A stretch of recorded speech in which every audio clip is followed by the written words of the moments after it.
भगवत गीता साक्षात भगवान की वाणी है। यह अर्जुन और भगवान श्री कृष्ण के बीच में हुआ दैवी संवाद है। ये संवाद आज से 5000 वर्ष पूर्व कुरुक्षेत्र नामक स्थान पर हुआ। भगवत गीता में जीवन के सभी महत्वपूर्ण प्रश्नों का उत्तर है, जैसे हम कौन हैं, भगवान कौन है, हमें कष्ट क्यों होते हैं, क्या पुनर्जन्म होता है, क्या अन्य ग्रहों पर जीवन है, हम कैसे इस जन्म और अगले जन्म में सुखी रह सकते हैं, हम कैसे भगवत धाम को जा सकते हैं। कोई पूछ सकता है कि कुरुक्षेत्र में हुए महान युद्ध जिसके दौरान भगवत गीता कही गई, उसका कारण क्या था। 5000 वर्ष पहले विचित्रवीर्य नामक एक महान राजा का देहांत हो गया। क्योंकि उसका बड़ा पुत्र धृतराष्ट्र जन्म से अंधा होने के कारण राज्यभार संभालने में असमर्थ था, अतः उसके छोटे भाई पांडु ने राज्य सिंहासन संभाला। पांडु की मृत्यु के बाद उसके 5 पुत्र, जो पांडवों के नाम से विख्यात थे, जो नियमानुसार राज्य के उत्तराधिकारी बने, लेकिन पांडव भी बालक ही थे, अतः धृतराष्ट्र ने स्वयं राज्यभार संभाला। धृतराष्ट्र के 100 पुत्र थे, जो कौरवों के नाम से जाने जाते थे।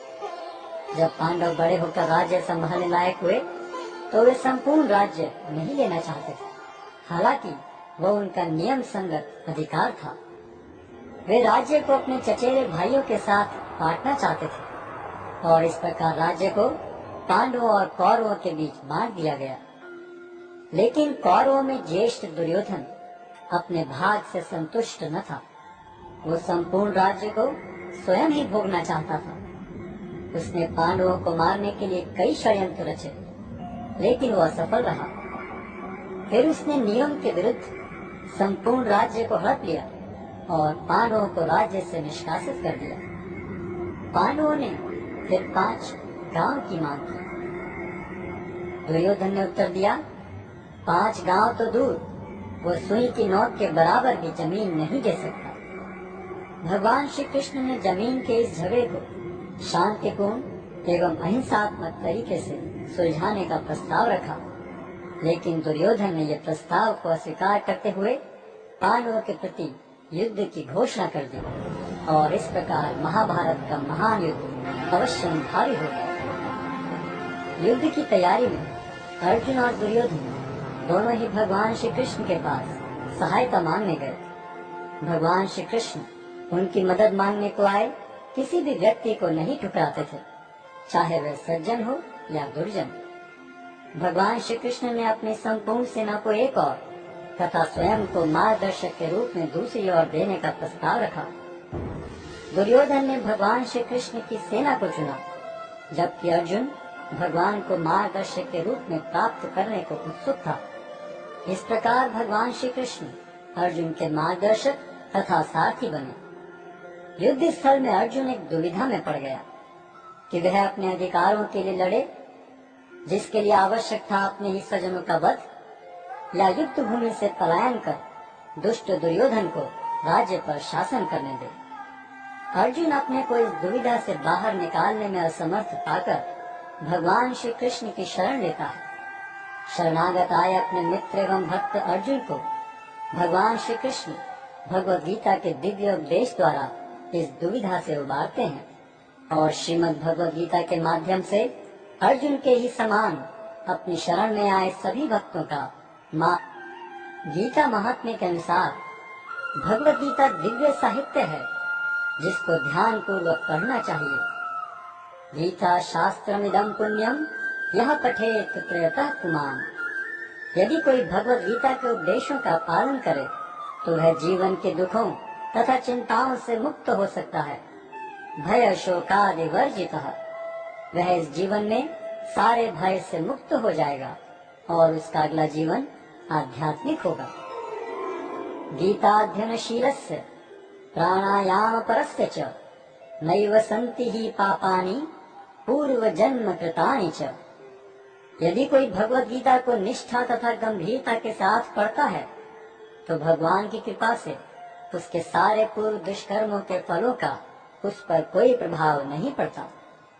मलिने मोचनम पुंसाम जल स्नानम दिने दिने सकृत गीतामृत स्नानम संसारमलम नाशनम।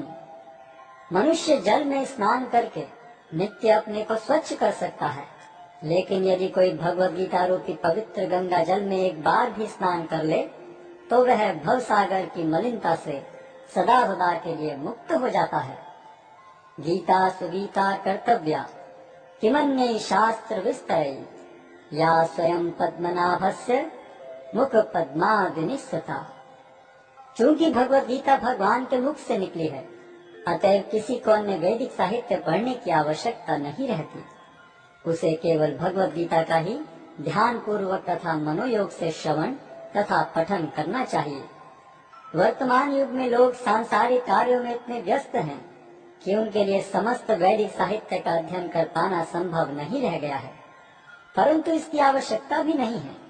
केवल एक पुस्तक भगवद गीता ही पर्याप्त है, क्योंकि यह समस्त वैदिक ग्रंथों का सार है और इसका प्रवचन भगवान ने किया है। भारतामृत सर्वस्वम विष्णु वक्राद्निस्सतम, गीता गंगोदकम पीत्वा पुनर्जन्म न विद्यते। जो गंगा जल पीता है उसे मुक्ति मिलती है, अतएव उसके लिए क्या कहा जाए जो भगवद गीता का अमृत पान करता हो।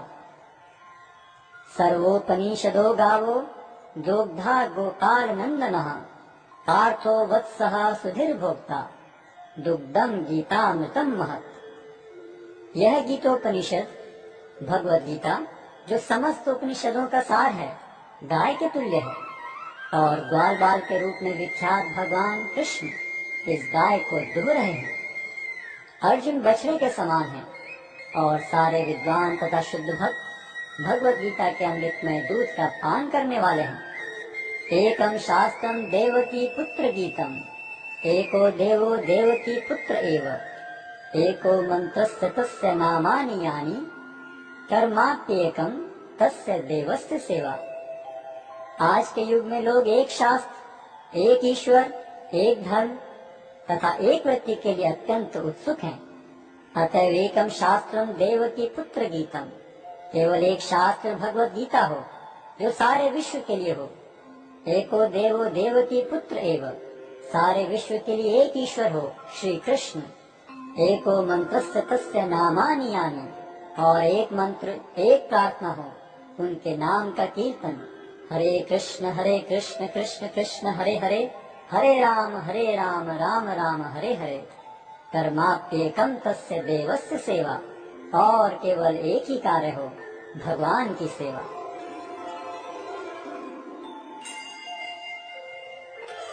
अध्याय 1, कुरुक्षेत्र के युद्ध स्थल में सैन्य निरीक्षण।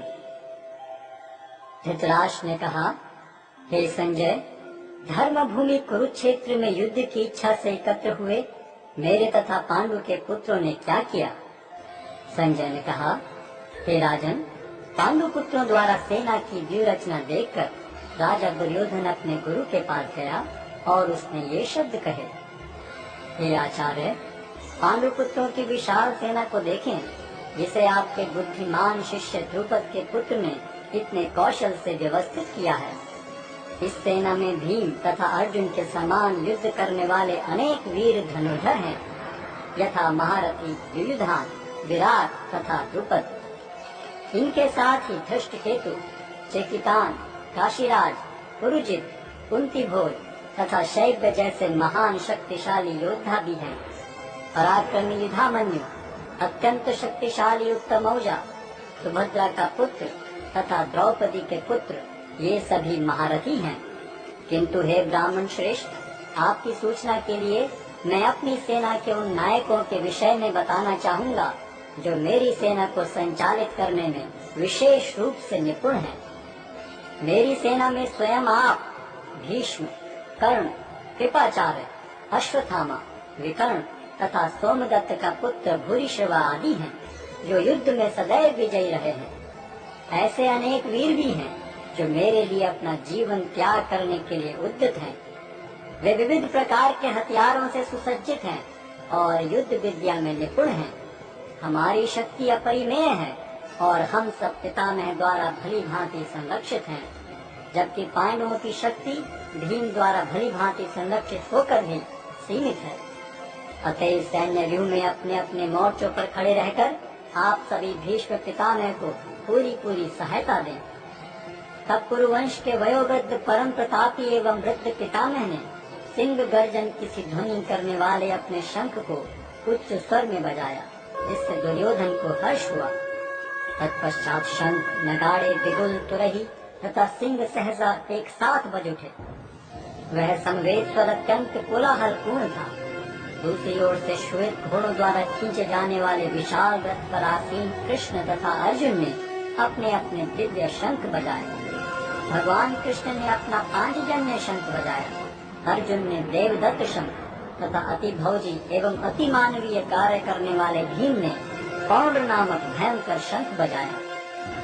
हे राजन, कुंती पुत्र राजा युधिष्ठिर ने अपना अनंत विजय नामक शंख बजाया तथा नकुल और सहदेव ने सुघोष एवं मणि पुष्पक शंख बजाए। महान धनुर्धर काशीराज, परम योद्धा शिखंडी, धृष्टद्युम्न, विराट, अजय सात्यकी, द्रुपद, द्रौपदी के पुत्र तथा सुभद्रा के महाबाहु पुत्र आदि सबों ने अपने अपने शंख बजाए। इन विभिन्न शंखों की ध्वनि कोलाहलपूर्ण बन गई, जो आकाश तथा पृथ्वी को शब्दायमान करती हुई धृतराष्ट्र के पुत्रों के हृदय को विदीर्ण करने लगी। उस समय हनुमान से अंकित ध्वजा लगे रथ पर आसीन पांडुपुत्र अर्जुन अपना धनुष उठाकर तीर चलाने के लिए उद्यत हुआ। हे राजन, धृतराष्ट्र के पुत्रों को व्यूह में खड़ा देखकर अर्जुन ने श्री कृष्ण से ये वचन कहे। अर्जुन ने कहा, हे अच्युत, कृपा करके मेरा रथ दोनों सेनाओं के बीच ले चले, जिससे मैं यहाँ उपस्थित युद्ध की अभिलाषा रखने वालों को और शस्त्रों की इस महान परीक्षा में जिनसे मुझे संघर्ष करना है उन्हें देख सकूं। मुझे उन लोगों को देखने दीजिए जो यहाँ पर धृतराष्ट्र के दुर्बुद्धि पुत्र दुर्योधन को प्रसन्न करने की इच्छा से लड़ने के लिए आए हुए हैं। संजय ने कहा, हे भरतवंशी, अर्जुन द्वारा इस प्रकार संबोधित किए जाने पर भगवान कृष्ण ने दोनों दलों के बीच में उस उत्तम रथ को लाकर खड़ा कर दिया। भीष्म, द्रोण तथा विश्व भर के अन्य समस्त राजाओं के सामने भगवान ने कहा कि हे पार्थ, यहाँ पर एकत्र सारे कुरुओं को देखो। अर्जुन ने वहाँ पर दोनों पक्षों की सेनाओं के मध्य में अपने चाचा ताऊओं, पितामहों, गुरुओं, मामाओं, भाइयों, पुत्रों, पौत्रों, मित्रों, ससुरों और शुभ चिंतकों को भी देखा। जब कुंती पुत्र अर्जुन ने मित्रों तथा संबंधियों की इन विभिन्न श्रेणियों को देखा तो वह करुणा से अभिभूत हो गया और इस प्रकार बोला। अर्जुन ने कहा, हे कृष्ण, इस प्रकार युद्ध की इच्छा रखने वाले अपने मित्रों तथा संबंधियों को अपने समक्ष उपस्थित देखकर मेरे शरीर के अंग कांप रहे हैं और मेरा मुख सूखा जा रहा है। मेरा सारा शरीर कांप रहा है, मेरे रोंगटे खड़े हो रहे हैं, मेरा गांडीव धनुष मेरे हाथ से सरक रहा है और मेरी त्वचा जल रही है। मैं यहाँ और अधिक खड़ा रहने में असमर्थ हूँ। मैं अपने को भूल रहा हूँ और मेरा सिर चकरा रहा है। हे कृष्ण, मुझे तो केवल अमंगल के कारण दिख रहे हैं। हे कृष्ण, इस युद्ध में अपने ही स्वजनों का वध करने से न तो मुझे कोई अच्छाई दिखती है और न मैं उससे किसी प्रकार की विजय, राज्य या सुख की इच्छा रखता हूँ। हे गोविंद, हमें राज्य, सुख अथवा इस जीवन से क्या लाभ, क्योंकि जिन सारे लोगों के लिए हम उन्हें चाहते हैं वे ही इस युद्ध भूमि में खड़े हैं। हे मधुसूदन, जब गुरुजन, पितृगण, पुत्रगण, पितामह, मामा, ससुर, पौत्रगण, साले तथा अन्य सारे संबंधी अपना अपना धन एवं प्राण देने के लिए तत्पर हैं और मेरे समक्ष खड़े हैं, तो फिर मैं इन सब को क्यों मारना चाहूँगा, भले ही वे मुझे क्यों न मार डालें। हे जीवों के पालक, मैं इन सबों से लड़ने को तैयार नहीं, भले ही बदले में मुझे तीनों लोग क्यों न मिलते हों। इस पृथ्वी की तो बात ही छोड़ दें। भला धृतराष्ट्र के पुत्रों को मारकर हमें कौन सी प्रसन्नता मिलेगी। यदि हम ऐसे आतताइयों का वध करते हैं तो हम पर पाप चढ़ेगा। अतः यह उचित नहीं होगा कि हम धृतराष्ट्र के पुत्रों तथा उनके मित्रों का वध करें। हे लक्ष्मीपति कृष्ण, इससे हमें क्या लाभ होगा और अपने ही कुटुंबियों को मारकर हम किस प्रकार सुखी हो सकते हैं। हे जनार्दन, यद्यपि लोक से अभिभूत चित्त वाले ये लोग अपने परिवार को मारने या अपने मित्रों से द्रोह करने में कोई दोष नहीं देखते, किंतु हम लोग जो परिवार के विनष्ट करने में अपराध देख सकते हैं, ऐसे पाप कर्मों में क्यों प्रवृत्त हों। कुल का नाश होने पर सनातन कुल परंपरा नष्ट हो जाती है और इस तरह शेष कुल भी अधर्म में प्रवृत्त हो जाता है। हे कृष्ण, जब कुल में अधर्म प्रमुख हो जाता है तो कुल की स्त्रियां दूषित हो जाती हैं और स्त्रीत्व के पतन से हे वृष्णिवंशी अवांछित संतानें उत्पन्न होती हैं। अवांछित संतानों की वृद्धि से निश्चय ही परिवार के लिए तथा पारिवारिक परंपरा को विनष्ट करने वालों के लिए नारकीय जीवन उत्पन्न होता है। ऐसे पतित कुलों के पुरखे गिर जाते हैं, क्योंकि उन्हें जल तथा पिंडदान देने की क्रियाएं समाप्त हो जाती हैं। जो लोग कुल परंपरा को विनष्ट करते हैं और इस तरह अवांछित संतानों को जन्म देते हैं, उनके दुष्कर्मों से समस्त प्रकार की सामुदायिक योजनाएं तथा पारिवारिक कल्याण कार्य विनष्ट हो जाते हैं। हे प्रजापालक कृष्ण, मैंने गुरु परंपरा से सुना है कि जो लोग कुल धर्म का विनाश करते हैं वे सदैव नरक में वास करते हैं। ओह, कितने आश्चर्य की बात है कि हम सब जघन्य पाप कर्म करने के लिए उद्यत हो रहे हैं। राज्य सुख भोगने की इच्छा से प्रेरित होकर हम अपने ही संबंधियों को मारने पर तुले हैं। यदि शस्त्रधारी धृतराष्ट्र के पुत्र मुझ निहत्थे तथा रणभूमि में प्रतिरोध न करने वाले को मारें तो यह मेरे लिए श्रेयस्कर होगा। संजय ने कहा, युद्ध भूमि में इस प्रकार कहकर अर्जुन ने अपना धनुष तथा बाण एक ओर रख दिया और शोक संतप्त चित्त से रथ के आसन पर बैठ गया।